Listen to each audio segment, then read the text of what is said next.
दोस्तों welcome back to our channel. तो दोस्तों पिछले वीडियो में हम लोगों ने पढ़ा था डिफॉरेस्टेशन आखिरकार क्यों हो रहा है। ठीक है, तो दोस्तों आज हम लोग पढ़ेंगे कि डिफॉरेस्टेशन होने के कारण क्या क्या हो रहे हैं। ठीक है, तो आज का टॉपिक है consequences of deforestation.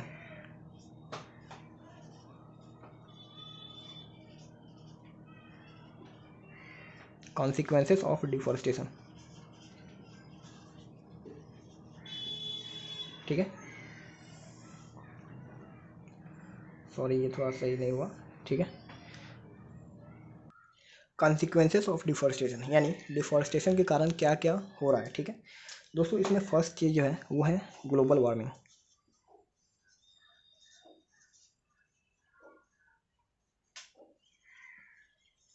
Global warming दोस्तों, हम ये जानते हैं कि ह्यूमन जो है वो कार्बन डाइऑक्साइड एक्सेल करता है, यानी ऑक्सीजन लेता है और कार्बन डाइऑक्साइड छोड़ता है। ठीक है, और दोस्तों ये कार्बन डाइऑक्साइड जो है ये प्लांट्स लेते हैं और ऑक्सीजन छोड़ते हैं। ठीक है, तो CO2 जो है ये प्लांट्स लेते हैं और इसके CO2 को लेके ये ऑक्सीजन छोड़ते हैं। ठीक है, तो दोस्तों अगर आप सोचिए ये प्लांट्स ही ना रहें तो CO2 तो ऑक्सीजन में चेंज ही नहीं होगा। ठीक है, या प्लांट्स की संख्या कम हो जाए तो CO2 की संख्या जो है वो बढ़ जाएगी। सॉरी, CO2 की संख्या बढ़ जाएगी और ऑक्सीजन की संख्या घट जाएगी। ठीक है, संख्या मतलब कि अमाउंट का बात मैं कर रहा हूँ। ठीक है, यानी प्लांट्स की संख्या अगर कम हो जाए तो उस कार्बन डाइऑक्साइड का लेवल जो है बढ़ जाएगा और ऑक्सीजन लेवल घट जाएगा। ठीक है, तो दोस्तों ग्लोबल वार्मिंग में यही हो रहा है। ठीक है, कार्बन डाइऑक्साइड जो है वो एक वार्म गैस है। ठीक है, तो दोस्तों कार्बन डाइऑक्साइड के अमाउंट के बढ़ने के कारण जो हमारा जो अर्थ है वो वार्म होते जा रहा है। ठीक है, यानी गर्म होते जा रहा है और उसी को हम ग्लोबल वार्मिंग बोलते हैं। ठीक है, तो दोस्तों डेफिनेशन तो आप लिख ही सकते हैं। ठीक है, लेकिन मैं बता रहा हूँ एक्चुअल में ग्लोबल वार्मिंग होता क्या है। ठीक है,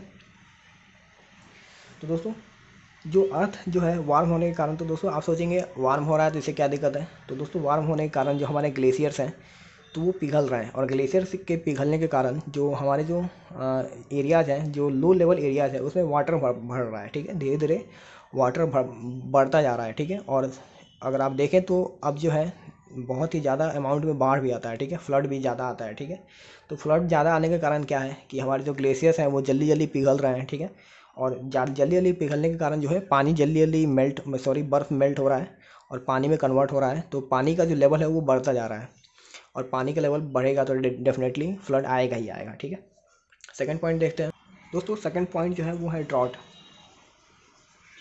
मतलब कि सूखा पड़ जाना। ठीक है, तो दोस्तों पेड़ों की कटाई होने के कारण जो हमारा जो वाटर साइकिल है, यानी जो रेनफॉल का जो साइकिल होता है वो डिस्टर्ब हो गया है और डिस्टर्ब होने के कारण बारिश जो है बहुत ही कम हो रही है। ठीक है, तो डिफॉरेस्टेशन में किया क्या है दोस्तों, जो हमारा वाटर साइकिल है उसे डिस्टर्ब कर दिया है। ठीक है, और जिसके कारण हमारा जो है ड्रॉट की समस्या को देखना पड़ता है। ठीक है, ड्रॉट मतलब कि सूखा पड़ जाना, जहाँ पे बारिश नहीं होती है वहाँ पे सूखा पड़ जाता है। ठीक है, थर्ड पॉइंट अगर हम देखें दोस्तों, थर्ड पॉइंट है soil erosion.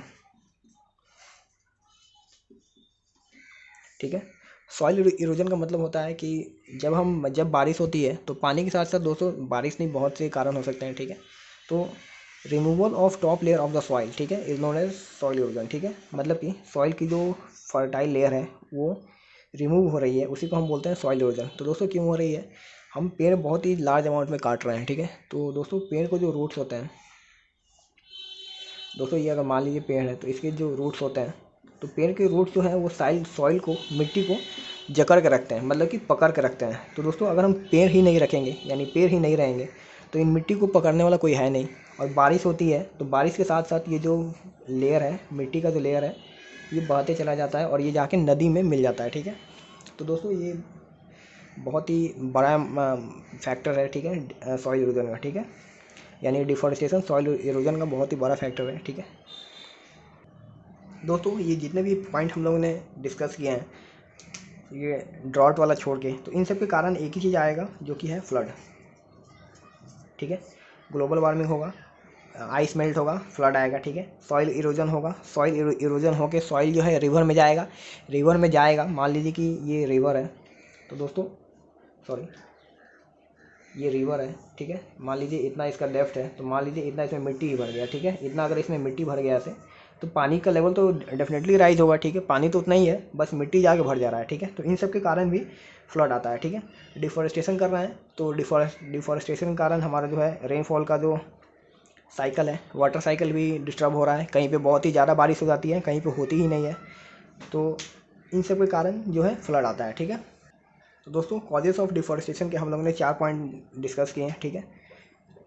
First point is global warming, second is drought, सूखा पड़ना, थर्ड इज़ सॉइल इरोजन, मतलब कि जो फर्टाइल लेयर है उसका कटना यानी रिमूव होना, एंड फोर्थ इज़ फ्लड, ठीक है। दोस्तों ड्रॉट में एक और चीज़ है जो अब मैं आपको बता दूँ, डिजर्टिफिकेशन, सॉरी,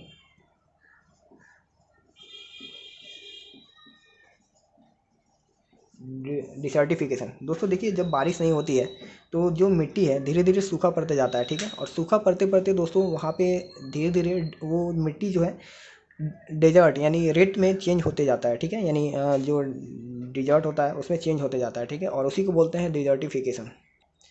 इसको अगर अंग्रेजी में बोले तो conversion of the process of conversion of fertile land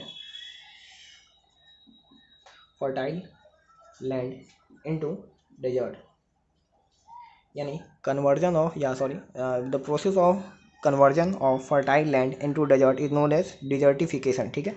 तो दोस्तों ये ड्रॉट के कारण ही होता है। तो ये एक टर्म था जो मैंने आपको बता दिया।